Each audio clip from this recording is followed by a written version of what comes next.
So Girls Frontline, or Dolls Frontline, depending on which title is being used, given that I think both are going to be widely used, I'll just use both in the title since they're so short. I think really the best way to sum up my experience with episode 1 is it's World War III waifus with some Madoka Magica style personality sprinkled throughout the cast in this very intense situation fighting Skynet. That's kind of the vibe that episode 1 delivered. It's a very popular mobile game from what I hear, but I also heard rumblings that potentially the anime could be adapting like the manga counterpart that was apparently released. I'm not sure if that's true or not. Someone with more knowledge on the situation can definitely tell me in the comments. Either way, when it comes to anything sharing the same name as like a gacha game or a mobile game, I think it's kind of like a coin toss. Is it going to be good? Is it going to be just a cash grab? But when you really look in the history of Girls Frontline, this is a show that's been in the making for a while. It had quite a hefty pre-production, which shows in the incredible animation and art design. Overall, this doesn't feel like something simply there just to market. It feels like it's designed to be an anime first and foremost.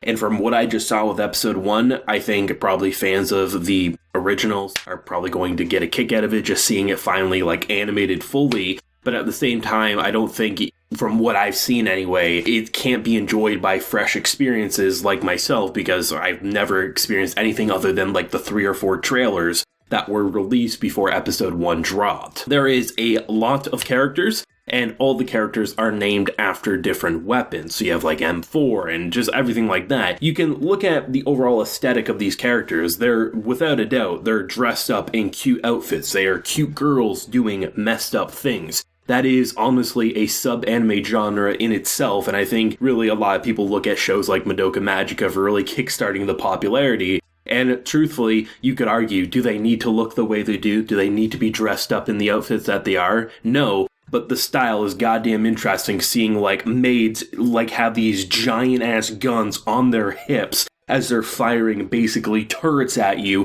as other characters are sniping in the distance. I don't care what anyone says, that aesthetic amuses me. And the thing that I think really sold this first episode, which was basically one big tactical mission. They're dropping information about these T-dolls, and the idea that basically after World War III, instead of sending normal people out there, they send these T-dolls, and there's these androids that they're fighting, and when you have one, you'll see like a dozen of the same character model, because that's just how it works here. And they clearly all have their different fighting styles, but there's definitely a lot of human personality on the central cast. And the idea that they're going in to retrieve some information. You're seeing a lot of coordination. It doesn't feel like a bunch of random people who didn't know what they were doing. It felt like they were literally built for a reason and they knew what they were doing. And to watch this episode take place as it starts to escalate and they're downloading this data, and it's just a very old computer, so they can't really hack it. They have to use the password. Apparently the person on the other side talking to them knows the password. They get the information and then all hell breaks loose and these badass maids come in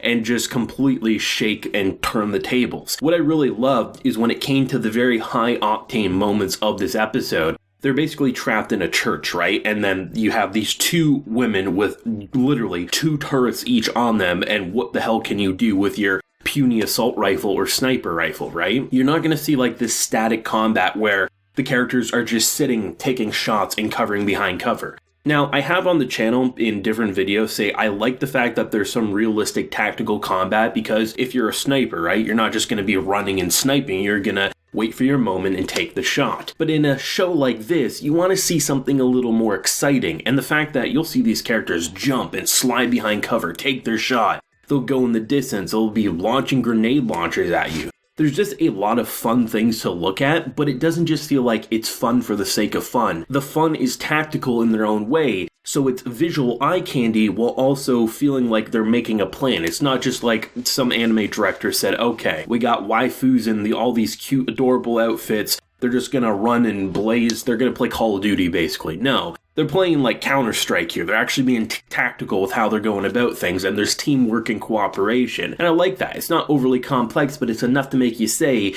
it's not just the Expendables action, right? They're not just blowing shit up for the sake of it. There's actually strategy behind what they're saying, despite the anime-ness of like their character designs and, you know, some of their voice actings and things like that. There's this one scene in like the middle of the episode where one of the characters is kind of giving orders to like the support group of what to do, like, hey, they're going to be up on the roof, they're going to be coming from this direction, right? And then you have this one character who almost reminded me of the lead character Madoka from Madoka Magica, with how she was like launching grenades and stuff.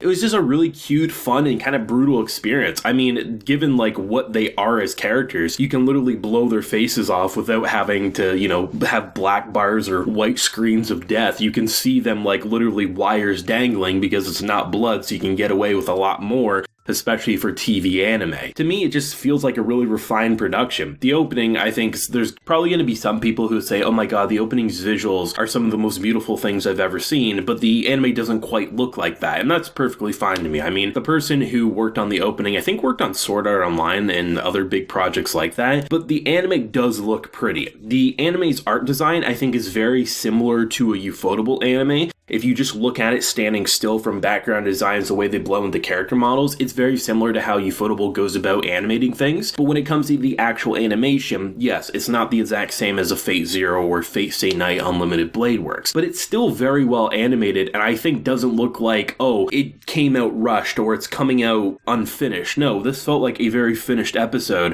with good production and an insanely entertaining soundtrack. I think around like the 8-minute mark, 9-minute mark, they start really shredding on guitars as you have all these guns going off. And I mean, rock, metal, my favorite music genre, and the fact that that's like their main backing themes in this episode, I couldn't help having a grin on my face. Certain shows will come out, and it's there simply to be entertaining. I think the previously mentioned The Expendables film, right? It's pretty popular in the West. I don't like them, but you know, some people just like watching shit get blown up, and those movies are there for them. However, this show, while this episode was basically just a lot of gunfire, a lot of explosions, and we don't really know too much about the story as of yet, the fact that they immediately kick you off with the idea of World War III and what happened afterwards and what's basically going down with kind of like a Skynet version enemy as you have these girls needing to find a new leader. They teased, I think, who's supposed to be the new leader at the end of the episode. While this episode may not have had the craziest of story in terms of a first episode,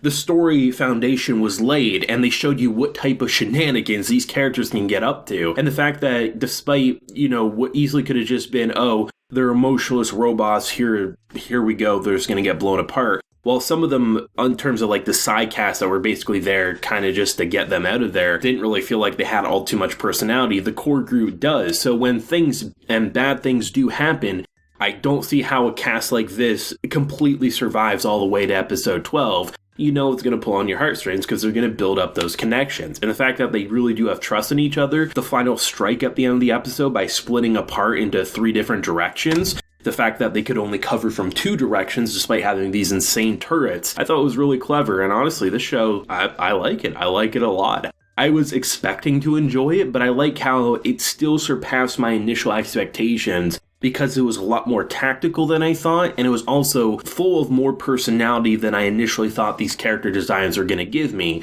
So I think whether you were a fan of the game or of the anime, you're probably going to get something out of this episode. And yeah, I'll definitely be covering it week by week as I really enjoyed it. But of course, as always, let me know your feelings down below. Either if you were excited about the show like I was before watching it, you checked out the first episode because I covered it, let me know your feelings down below. Leave a like if you enjoyed and subscribe if you're new around here. So until next time, everyone, please take care and have a good one.